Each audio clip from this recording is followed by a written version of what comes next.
just when McLaren seemed to rise from the ashes and challenge Red Bull's dominance with a flawless performance in Miami. The FIA has swooped in, initiating what's being described as a forensic-level investigation into their braking system. With Lando Norris and Oscar Piastri crossing the line over 30 seconds ahead of the pack, the paddock quickly went from applause to suspicion. The question hanging in the humid Florida air: how did they pull that off? And was it entirely legal? This wasn't your average post-race inspection. It was something deeper, more surgical.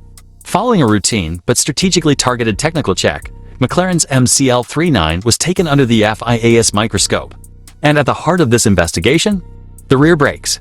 A component that, if cleverly optimized, could quietly transform tire performance and race strategy without breaking a single rule, unless it did.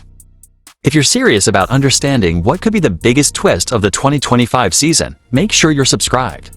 Because this is not just about McLaren, it's about the invisible line between genius engineering and forbidden innovation. Let's break it down.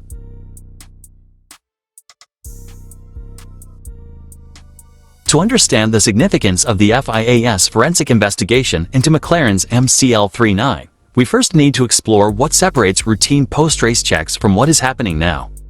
Every Grand Prix, one or more cars, often from the top 10 finishers, are selected for in-depth technical inspection.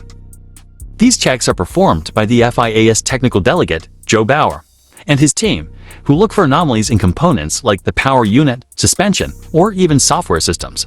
But the key word here is routine. They are meant to be thorough, yes, but predictable.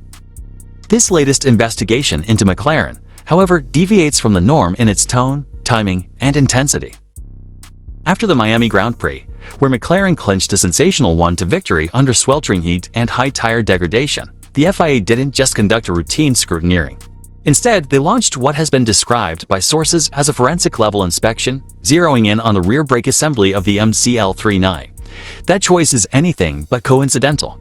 In Formula One, braking systems are no longer just about deceleration. They're critical to thermal management, tire strategy, and aerodynamic balance. And McLaren's recent performances, particularly in hot conditions, have raised eyebrows in every rival garage. According to reports from Automotor and Sport, Red Bull themselves may have been the ones to sound the alarm. It's believed they provided the FIA with thermal imaging scans of the McLaren rear brakes, captured during sessions over the weekend. These images allegedly revealed significantly cooler brake temperatures compared to competitors.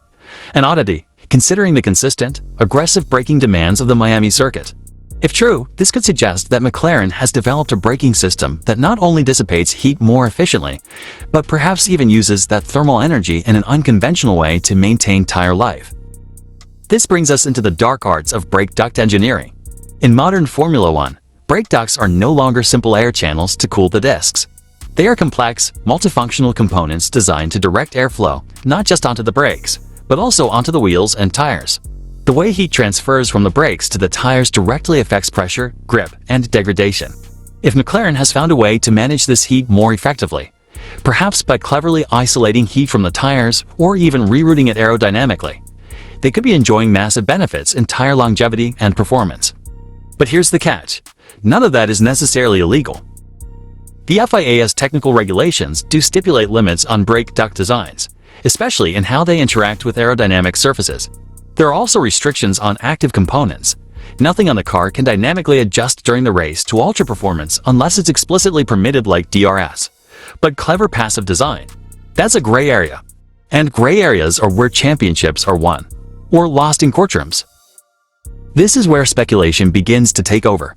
Could McLaren be using materials in their brake drums or calipers that retain or expel heat in a way never seen before? Are there microperforations or composite layering techniques that insulate key components while cooling others? Some insiders have even whispered about the possibility of phase change materials, substances that absorb heat during state changes, like solid to liquid, being used in parts of the brake system to regulate temperature. If any of this is true, it would be revolutionary, and possibly just on the right side of the law. Team principal Andrea Stella has been vocal about the team's technical leap. After Miami, he praised the holistic approach taken by McLaren's engineering division, particularly in their understanding of tire behavior under extreme conditions. He mentioned how the car remains gentle on tires even when others falter, and he attributed this to very good engineering. But what does that actually mean? It could be interpreted as a subtle nod to innovations that are difficult to quantify. things that wouldn't necessarily appear illegal under a technical directive, but that collectively deliver a competitive edge. He also highlighted the cooling system as a specific area of strength. Stella described the MCL39 as a car with a relatively closed bodywork that still manages to maintain optimum temperatures. That detail alone is fascinating. Most cars in hot conditions run more open bodywork to allow heat to escape. If McLaren is running a tighter, more aerodynamically efficient package and still keeping temperatures in check, it suggests a cooling system that is not only efficient but radically rethought. Again, not necessarily illegal, but certainly provocative. And then there's the FIA's silence. So far, no report has been made to the stewards. That usually means that, from a regulatory standpoint, nothing has been found that breaks the rules. However, the depth of the investigation tells another story. For the FIA to dedicate significant resources and forensic inspection time into one specific component, during a race weekend no less, implies they were tipped off with credible intelligence. Combine that with the fact that rival teams are already frustrated by McLaren's sudden leap forward, and the political pressure on the FIA to do something becomes palpable. But the politics of F1 are just as complex as its engineering. Let's not forget, investigations can be as much about signaling as they are about substance. If the FIA publishes a report declaring McLaren's braking system legal, that still sends a message, both to rival teams and to the paddock at large, that such designs are now fair game. It could trigger an arms race, with Red Bull, Ferrari, and Mercedes fast-tracking their own thermal management systems, pouring millions into reverse engineering whatever McLaren has done. This kind of domino effect has precedent. The famous double diffuser in 2009, the blown exhausts in 2011, even Mercedes' DAS system in 2020. If, on the other hand, the FIA does find something questionable, some rule subtly breached, or an unapproved material discovered, then the consequences for McLaren could be severe. Penalties range from disqualification from the Miami Grand Prix to loss of constructor points, or, in a worst-case scenario, sanctions affecting future races. Such an outcome would also risk damaging the reputations of Norris and Piastri, who have become two of the brightest young stars in the sport. And that's something the fans, and Liberty Media, would be keen to avoid. Meanwhile, the rest of the grid watches and waits. Ferrari is rumored to be quietly studying brake temperatures from multiple teams to spot anomalies. Mercedes, still rebuilding after a rocky start to 2025, has reportedly ramped up its own internal review of brake duct designs. And Red Bull? Well, they may have opened Pandora's box with their alleged whistleblowing. If McLaren is cleared, Red Bull will have to go back to the drawing board, not only to match McLaren's pace, but to do so without crossing the same regulatory lines they helped highlight.